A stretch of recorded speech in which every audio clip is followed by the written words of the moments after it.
Hi everyone, I am Angelica Ivan from BSED English 3.1 and today I will discuss the Interactionist approach to language learning. But before we start, let me show to you the content or the topics that I will discuss in this approach. So first, we will define what is the Interactionist approach. Second, the functions of language by Michael Halliday. And third, what are the mental processes that are involved in the learning act. So what is interactionist approach? Interactionism is a microsociological perspective that argues meaning to be produced through the interactions of individuals. The social interaction is a face-to-face process consisting of actions, reactions, and mutual adaptations between two or more individuals with the goal of communicating with others. An example of interaction is when you have a conversation or exchange of information between people. So let's now proceed to the functions of language. These functions were developed by Michael Halliday. So Michael Alexander Kirkwood Halliday is a British linguist, teacher, and proponent of Neo-Freudian theory who viewed language basically as a social phenomenon. He is also the one who stated the 7 functional language. So Halliday postulated a total of 7 communicative functions characterizing the child's early communicative development, and all of which were related to the aspects of life. And first we have instrumental, regulatory, interactional, personal, heuristic, imaginative, and representational. So let's now proceed to instrumental functions. So this function involves the use of language to get things. Like for example, when the child says he wants a toy, then he will just simply say, I want a toy. So the next function is regulatory. This involves the use of language to regulate people's behavior. For instance, when the child is having tantrums, then the mother will just say, stop crying. Or when she wants her daughter to go to sleep, she will just simply say, it's bedtime now, go to sleep. And the third function is interactional. This involves the use of language to interact with other people. Like for example, the child says that Spider-Man is his favorite adventure.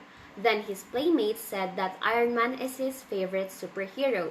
And with that, they are able to interact with one another.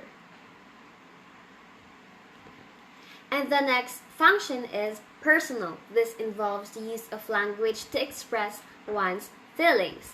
For instance, the child says that she likes Spider-Man because he is amazing. And with that, the child is able to express his feelings towards Spider-Man or show his affection towards him. So the fifth function is heuristic. This involves the use of language to explore the outside world. For example, the child saw an airplane, then he will automatically ask, what is that? How does the airplane works? And we all know that children by nature, they are very inquisitive. So they seek answers to their questions. The next function is imaginative. This involves the use of language to create an environment. For example, they will have a role play and they will pretend that they are superheroes. And with that, they are able to create their own environment and also work their imagination. And the last function is representational. This involves the use of language to communicate information. For instance, the child says, I've got something to tell you. I read in a book that kangaroos cannot walk backwards.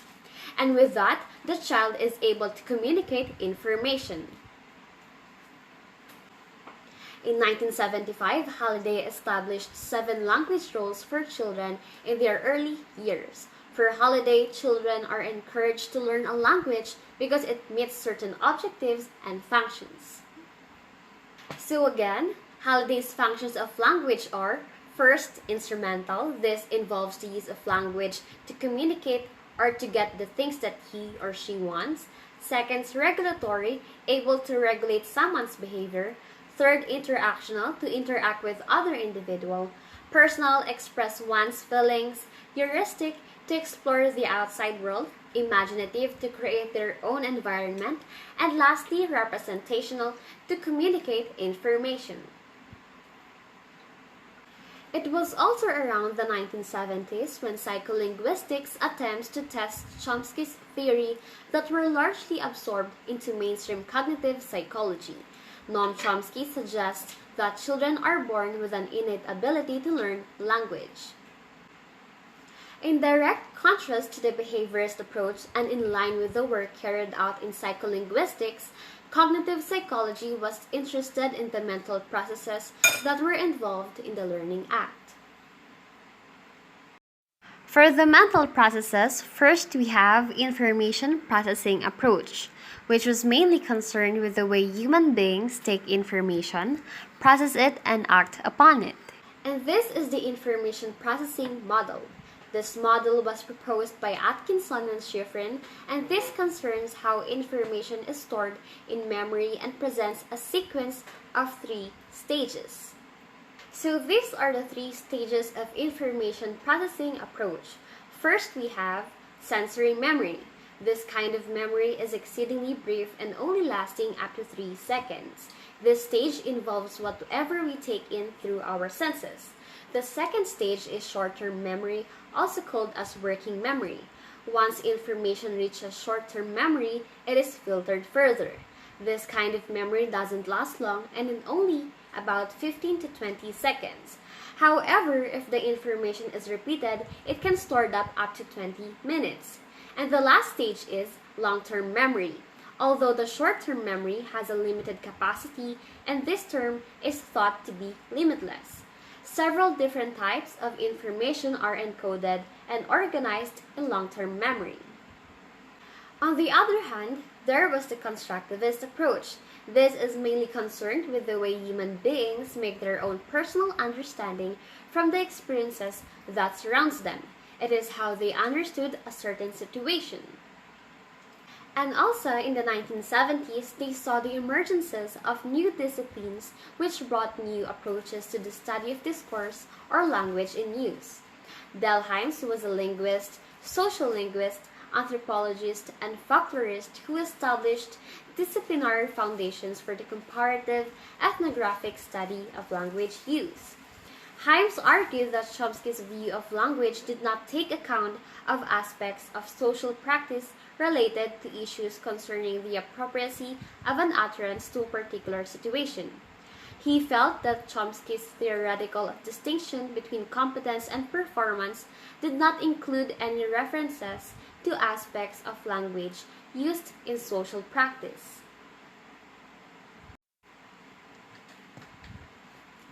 So as a result, he invented the term communicative competence to incorporate not only Chomsky's grammatical competence, but also the rules of language used in social context and social linguistic norms of appropriacy. Communicative competence was developed by Delheims to describe and account for the knowledge that speakers and listeners have in order to communicate appropriately in different social contexts. It is concerned not only how grammar is managed, but also with the use of social cultural rules of appropriate language use. For example, the language that a young person uses around his peers is different from the language that he uses when he is around with his parents or with the elderly. And the implication of this theoretical approach for language teaching here, thus, is twofold. First, it was believed that learning was dynamic, social, and communicative in nature. Second, the goal of teachers should focus on developing learners' communicative competence and emphasize learners' cognitive capacity in the language learning process. And here are some supplementary video links for you to watch on. Thank you for listening, and I hope you learned something from me today. The next approach will be discussed by Ms. Peralta. Bye!